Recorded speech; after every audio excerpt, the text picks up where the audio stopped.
ओ कोठे ते आ माइया, कोठे ते आ माइया, मिलना तो मिल आके नाता खसमां नू खामाइया। हुण मिलना ते मिल आके नहीं ता खसमां नू खामाइया। ओए जीते आगे गाओ। क्या करूं? हम पहुंच गए क्या? मतलब माल उतारूं क्या? ओए खसमां नू खाड़िए, और जब झेली नहीं जाती तो इतना पीता क्यों है बे? अभी नहीं पहुंचे, मैंने बोला गाना पूरा कर। ओ कोठे ते आ माइया। ओ गुरु आप ही गाओ, मैनू सोने दो। अबे उठ, नींद तो मुझे भी आ रही है। तो आप भी सो जाओ ना गुरु थोड़ी देर, 1-2 घंटे के लिए लगा दो ट्रक कहीं पर और मार लो एक बढ़िया सी झपकी। अच्छा, और कहाँ लगाऊं ट्रक? इस सुनसान जंगल में? अबे माल से भरा ट्रक है, जोखिम नहीं ले सकते बिल्कुल भी। जमशेद और उसका हेल्पर जीत आपस में बातें कर ही रहे थे कि तभी अचानक उन्हें कुछ झटके से महसूस होने लगे। ओए, एक ही होने लगा। गुरु लगता है अब तो अपना ट्रक भी रुक कर आराम करना चाहता है। जीत के ऐसा कहते ही सच में जमशेद का ट्रक चलते चलते रुक गया और फिर जमशेद और जीत के लाख कोशिश करने के बाद भी स्टार्ट नहीं हुआ। ये देखकर जमशेद ने फिक्र करते हुए कहा, ओए काली जुबान, अब क्या करेंगे बता? करना क्या है? वो देखो गुरु, वहाँ सामने एक ढाबा है, वहीं चलकर पहले कुछ खाते हैं और फिर वहीं चारपाई पर फैल जाएंगे और क्या। और अगर कल ये ट्रक टाइम से मंगलपुर नहीं पहुँचा तो क्या होगा पता है ना तुझे? अरे कुछ नहीं होगा गुरु, मालिक बस 2-4 बातें सुना देगा आपको और क्या। सही बोला, लेकिन उससे पहले मैं तेरा क्या हाल करूंगा पहले ये देख ले। ये बोलकर जमशेद ने अपनी चप्पल उतारी और जीत को मारने के लिए उसके पीछे दौड़ा और जीत उससे बचते हुए सीधे ढाबे की तरफ भागा और फिर। अबे रुक जा जीते। गुरु अब जाने भी दो ना, आधी रात है, ट्रक भी खराब है, तो यहाँ रुककर आराम करने के सिवाय और कुछ नहीं कर सकते। और मुझे तो ये समझ नहीं आता कि आप मालिक से इतना डरते क्यों? ओए मैं डरता किसी से नहीं हूँ खोत्या, लेकिन ये ट्रक अगर टाइम पे नहीं पहुँचाया तो मालिक बातें तो सुनाएगा ही, साथ में मेरे पैसे भी काट लेगा। और तुझे तो पता है इस वक्त कितनी कड़की चल रही है, बाबूजी का ऑपरेशन करवाना है, घर की छत बनवानी है और छुटकी के स्कूल की फीस भी तो भरनी है। और तेरी भाभी अगर इस बार उसके लिए नई साड़ी लेकर नहीं गया ना तो घर में घुसने भी नहीं देगी, वो बता रहा हूँ।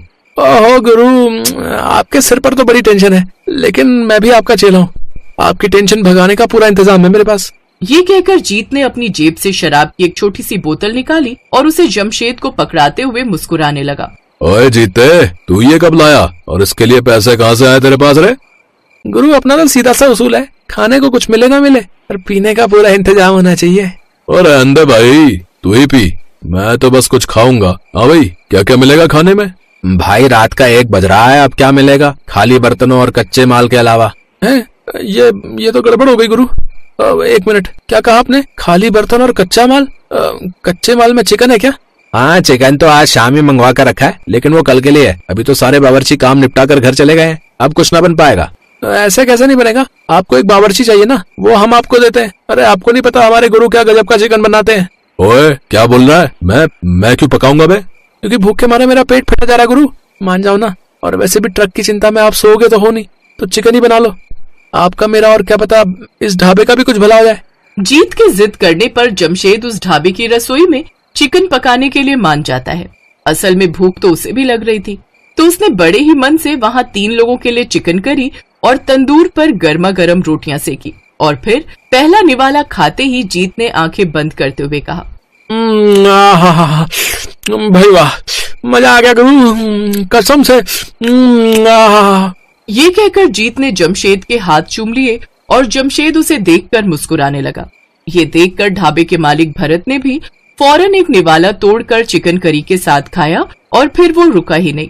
ये देखकर जीत ने उससे कहा, रुक जाओ भाई, हमने तो बस चखने को बैठाया था आपको, आप तो सारा ही निपटाने लगे और इसके बाद खाने का बिल लाकर हमको ही पकड़ा दोगे। माफ करना भाई, लेकिन सच में जमशेद भाई के हाथों की चिकन करी खाकर तो मैं सचमुच भूल ही गया था।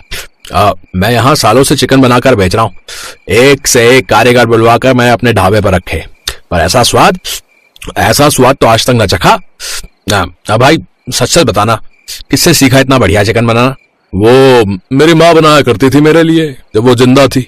ये कहते हुए जमशेद उदास हो गया और फिर भरत ने उससे कहा, आपकी माँ गजब का हुनर दे गई है आपको, लेकिन माफ करना भाई, आपको अपने इस हुनर की कदर नहीं है। मतलब ये कि आपको एक ट्रक ड्राइवर नहीं बल्कि एक बढ़िया खानसामा होना चाहिए।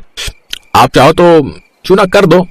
सीधे सीधे पूछता हूँ, मेरे ढाबे पर काम करोगे? दिन रात ये ट्रक चलाकर जितना कमाते हो उससे दोगुनी पगार दूंगा और दिन के सिर्फ 10 घंटे काम करना होगा।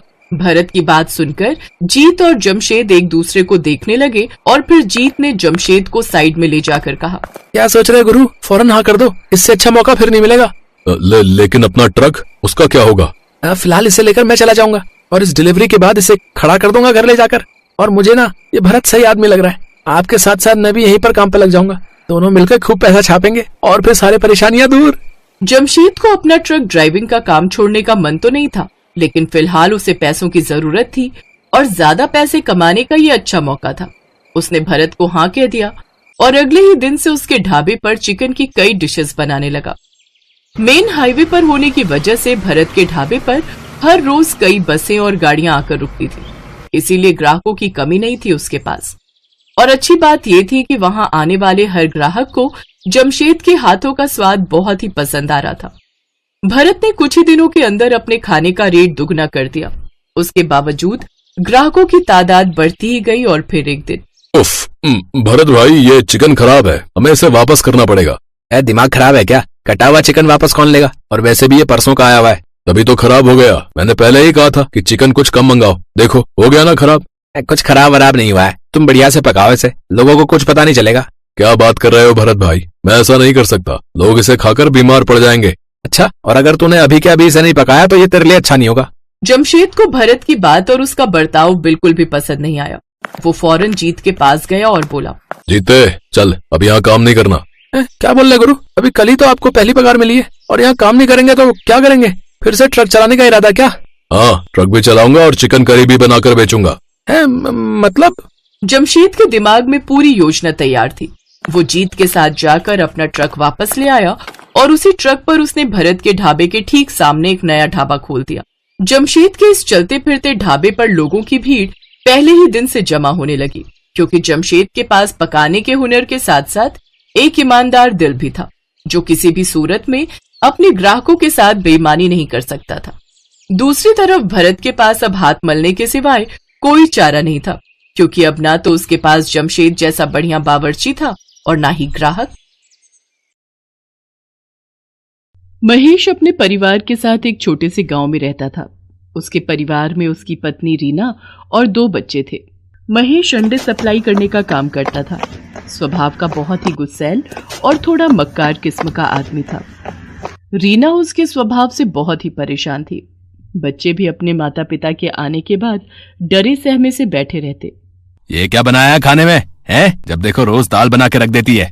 जितने पैसे तुम घर में देते हो उससे सिर्फ दाल ही आ सकती है। सब्जी पता है कितनी महंगी है? मुझे नहीं खानी दाल वाल, मेरे लिए ऑमलेट बना के लाओ। रीना बहस करना सही नहीं समझती और रसोई में जाकर ऑमलेट बना लाती है। फिर बच्चों के लिए भी ऑमलेट बना देती है। माँ, तुमसे अच्छा ऑमलेट कोई नहीं बना सकता। सच में माँ, तुम्हारे जैसा कोई ऑमलेट नहीं बना सकता। कितना टेस्टी होता है। बस बस, इतना सर पर चढ़ाने की जरूरत नहीं है अपनी माँ को। रीना जो कुछ भी करती है महेश को कभी भी पसंद नहीं आता। छोटी छोटी बातों को लेकर वो रीना से लड़ाई करता रहता। एक दिन दोपहर को बच्चे अभी स्कूल से आए ही थे कि एक आदमी रीना के पास भागा भागा आता है। भाभी, महेश दुकान से पैसे चुरा कर भाग गया है और उसने मालिक से कर्जा भी लिया हुआ है। ये तुम क्या कह रहे हो भैया? मुझे तो इस बारे में कुछ भी नहीं पता। और कर्जा किसके लिए? हमें तो कर्जे की कभी जरूरत ही नहीं पड़ी। मैं तो बस आपको बताने चला आया। अभी थोड़ी देर में यहाँ पर पुलिस भी आएगी पूछताछ के लिए। हे भगवान, ये क्या हो गया? मुझे तो कुछ भी नहीं पता। मैं क्या बोलूंगी? उस आदमी ने तो मुझे कभी कुछ बताया ही नहीं। थोड़ी देर में वहां पर पुलिस पहुंच जाती है। वो रीना और बच्चों से पूछताछ करती है, लेकिन पुलिस जान जाती है कि इन लोगों को कुछ भी नहीं पता। इसलिए वो ये बोलकर चले जाते हैं कि अगर वो घर आए तो हमें इत्तला कर देना। पुलिस के जाने के बाद रीना सर पकड़कर बैठ जाती है। दोनों बच्चे आकर उसके आसपास बैठकर दिलासा देने लगते हैं। माँ, तू क्यों परेशान होती है? तेरे को पता ही था ना कि बाबा कैसे थे। हम है ना माँ, सब मिलकर कर लेंगे। रोते रोते रीना अपने बच्चों को गले से लगा लेती है। अब उसे सामने आगे का समय बिल्कुल अंधकार में दिख रहा था। वो तो पढ़ी लिखी भी नहीं थी कि कहीं नौकरी कर लेती। क्या काम करेगी ये भी वो नहीं सोच पा रही थी। अभी तो वो उस दुख से उबर भी नहीं पाई थी कि महेश धोखा देकर चला गया है। 2-4 दिन इसी तरह निकल जाते हैं। मरता क्या न करता। आखिर में रीना को घर से काम के लिए निकलना ही पड़ा। पर उसे समझ में नहीं आ रहा था कि वो आखिर करे तो क्या करे। शाम के समय वो दोनों बच्चों के साथ बैठी होती है कि तभी माँ, बहुत तेज भूख लगी है, तो हमारे लिए ऑमलेट बना दे, हम उसी के साथ रोटी खा लेंगे। तभी रीना को एक आइडिया आ जाता है। वो जल्दी से बच्चों के लिए खाना बनाकर लाती है और ऑमलेट बनाने का सामान लेकर आती है। अगले दिन सुबह बच्चों के स्कूल जाने के बाद रीना सारा सामान और अंडे की 2 ट्रे और 2 ब्रेड के पैकेट लेकर बाजार में अपनी एक छोटी सी दुकान लगा लेती है। वो पहली बार इस तरह का काम कर रही थी जिसकी घबराहट उसके चेहरे पर भी दिखाई दे रही थी। तभी 2 अंडे का ऑमलेट बना दो, जरा तीखा बनाना, और 2 ब्रेड लगा देना, ठीक है? हाँ जी, अभी लीजिए, मैं बनाती हूँ। रीना फटाफट तवा गर्म करती है और उसके ऊपर ऑमलेट बनाने लगती है। ऑमलेट बनाकर घर की चटनी के साथ उस आदमी को ऑमलेट खाने को देती है। अरे वाह, मैंने इतनी जगह आमलेट खाया, लेकिन इतना टेस्टी आमलेट है मैंने आज तक नहीं खाया भाई। है और चटनी ने तो 4 चांद लगा दिए भाई। कमाल का आमलेट बनाती हैं आप। हाँ, कमाल का। रीना उसे धन्यवाद बोलती है। तभी एक और आदमी अपने बेटे के साथ आता है। 2 प्लेट ऑमलेट बना दो, एक में तीखा कम रखना, ठीक है? ऑमलेट खाने के बाद वो आदमी भी ऑमलेट की बड़ी तारीफ करता है। भाई मैंने तो आज तक इतना परफेक्ट ऑमलेट नहीं खाया है। मिर्च मसाले का तो इतना परफेक्ट बैलेंस है कि वाह भाई वाह, मजा ही आ गया। ये सुनकर रीना के अंदर थोड़ा सा आत्मविश्वास जागता है। शाम तक रीना काफी सारे ऑमलेट बेचकर घर आती है। बच्चे घर पर उसका इंतजार कर रहे होते हैं। अपनी माँ को पहली बार काम से आता हुआ देखकर वो दोनों भागकर अपनी माँ के लिए पानी और चाय बना लाते हैं। माँ तू कितनी अच्छी है, तुझे हमारी कितनी फिक्र है। बाबा ने एक बार भी हम लोगों के बारे में नहीं सोचा और हमें इस हालत में छोड़कर चले गए। बस मेरे बच्चों, पीछे की सारी बातें भूल जाओ और आगे अपना भविष्य देखो। अब हम तीनों को मिलकर अपना आज अच्छा करना है ताकि हमारा भविष्य अच्छा हो सके। माँ, हम भी तेरे साथ शाम को ऑमलेट बनवाने में मदद किया करेंगे। हाँ माँ, हम स्कूल से आकर जल्दी से अपना काम खत्म कर लेंगे और फिर शाम को आपके साथ मदद किया कर। तीनों माँ बेटे बड़े हौसले के साथ अगले दिन से अपना काम और अच्छे से शुरू करते हैं। अब शाम को रीना के पास ग्राहकों की भीड़ लगने लगी। अमित और राहुल ग्राहकों को ऑमलेट सर्व करते थे। अब रीना ऑमलेट ही नहीं बल्कि उबले हुए अंडे और अंडे, मसाला ऑमलेट, बटर ऑमलेट और अंडा मैगी बनाने लगी। उसके पास अब हर तरह के ग्राहक आते और बच्चों को खासकर अंडा मैगी बहुत पसंद आती है। तीनों माँ बेटा बहुत मेहनत कर रहे थे। देखते ही देखते उनकी दुकान बहुत अच्छी चलने लगती है और आमदनी भी अच्छी होने लगती है। राहुल और अमित सुबह दिल लगाकर पढ़ाई करते और शाम को अपनी माँ की मदद करते हैं। बस माँ, कुछ दिन की बात है, फिर हम लोग अपनी पढ़ाई पूरी कर लेंगे और कहीं ना कहीं अच्छी नौकरी भी करने लगेंगे। भाई मैं तो नौकरी वोकरी नहीं करूंगा, मैं तो बस माँ के काम को आगे बढ़ा लूंगा। मैं कहता था ना माँ, तुझसे अच्छा ऑमलेट और कोई नहीं बनाता। देखो आज तुम्हारे हाथ का ऑमलेट कितना फेमस है। मेरे बच्चों, मैं जानती हूँ तुम सुबह से लेकर रात तक लगे रहते हो, कितनी मेहनत करते हो। देख लेना, एक दिन भगवान तुम्हारी मेहनत का फल तुम्हें जरूर देगा। धीरे धीरे समय बीतता है और रीना के दोनों बच्चे अपनी पढ़ाई खत्म कर लेते हैं। वो अपनी माँ का साथ इसी तरह देते हुए आ रहे थे। राहुल ने तो पहले से ही ठान लिया था कि जैसे ही उसकी पढ़ाई खत्म होगी वो कहीं अपनी छोटी सी दुकान कर लेगा। माँ, क्यों ना हम लोग मिलकर एक दुकान ले लें? तुम्हारे ऑमलेट वैसे भी लोगों को बहुत पसंद आते हैं। बरसात भी आने वाली है, कितनी बार भारी बारिश की वजह से हम लोग रेडी नहीं लगा पाते। ये बात तो तूने 16 आने सच कही है। बरसात में कई दिन हमारे बगैर कमाई के ही निकल जाते हैं। माँ, राहुल ठीक कह रहा है। कल मैं और राहुल जाकर कोई दुकान देखते हैं, वहीं आसपास ही लोगों को पता चले हम लोगों की एक दुकान भी है। मैं जानती हूँ मेरे दोनों बेटे बहुत समझदार हैं। वो जो भी फैसला लेंगे सही लेंगे। अगले दिन दोनों भाई दुकान देख लेते हैं और किराया देने के बाद वो अपनी माँ के साथ वहां पर अपना काम शुरू करते हैं। अब रीना के हाथों का ऑमलेट लोगों को इतना पसंद आने लगा कि लोग दूर दूर से भी वहां पर ऑमलेट खाने आने लगे थे। वहीं पास में बच्चों का एक इंस्टीट्यूट खुल गया। अब बच्चे वहां पर आते और सीधा रीना की दुकान पर बैठ जाते। राहुल अमित आज भी अपनी माँ की मदद करते हैं। आंटी, अपने हाथ का सबसे तीखा वाला ऑमलेट बनाना। मेरे लिए तो अंडे वाली मैगी बना देना। तूने कभी आंटी के हाथ की अंडे वाली मैगी खाई है? सच में मजा आ जाता है, इतनी टेस्टी कि पूछ मत। घर पर कई बार ट्राई किया पर आंटी के हाथों जैसा स्वाद कभी नहीं आया। अब मैं ज्यादा नहीं सोचती और मैगी खाने सीधा यहीं चली आती हूँ। रीना को बच्चों के मुंह से अपने खाने की तारीफ सुनकर बड़ा अच्छा लगता है और वो और भी लगन और प्यार से उन बच्चों के लिए अंडे बनाती है। एक दिन रीना सुबह जब दुकान खोलने आती है तो देखती है कि चारों तरफ अफरा तफरी मची हुई है। लोग अपनी अपनी दुकानों से अपना सामान निकाल रहे हैं। अरे भैया जी, क्या हो रहा है? इतना शोर शराबा और ये लोग बाग अपनी दुकान से सामान क्यों निकाल रहे हैं? अरे बहन जी, आप भी अपनी दुकान का सामान जल्दी निकालो। जिस दुकानदार ने ये दुकान किराए पर दी है, यहाँ की सब दुकानें इल्लीगल हैं। हाँ, जिन्हें सरकारी महकमा के लोग बंद करने आने वाले हैं।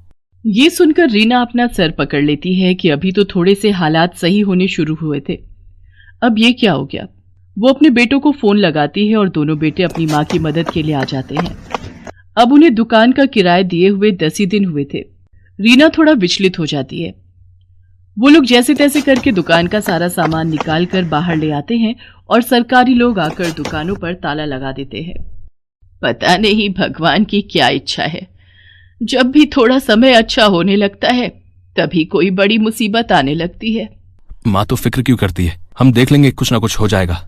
रीना अपने दोनों बच्चों के साथ वापस वहीं फुटपाथ से शुरू करती है जहां उसने पहली बार अंडे की रेडी लगाई थी। जैसा कि रीना को डर लग रहा था कि अब क्या होगा, फिर दोबारा से काम कैसे शुरू होगा। फिर ऐसा रीना के साथ कुछ नहीं हुआ। उसके हाथों का स्वाद लोगों को उसके पास खींच ही लाता है। धीरे धीरे 1 साल का समय बीत जाता है। रीना के हालात बहुत ही अच्छे हो जाते हैं। धीरे धीरे उसके पास थोड़ी बहुत जमा पूंजी भी इकट्ठी हो जाती है, जिससे उसका आत्मविश्वास और बढ़ जाता है और वो अपने काम को आगे बढ़ाने का सोचने लगती है। राहुल को अपनी तरह ऑमलेट बनाना सिखा देती है। अब माँ बेटा दोनों मिलकर दोनों अलग अलग जगह पर दुकान लगाते हैं और दोनों जगह की आमदनी से उनके हालात बहुत ही अच्छे हो गए। अमित ने एक अच्छे से ऑफिस में जॉब कर ली। आखिर में एक गरीब अंडे वाली ने अपने आप का और अपने बच्चों का भविष्य बना ही लिया।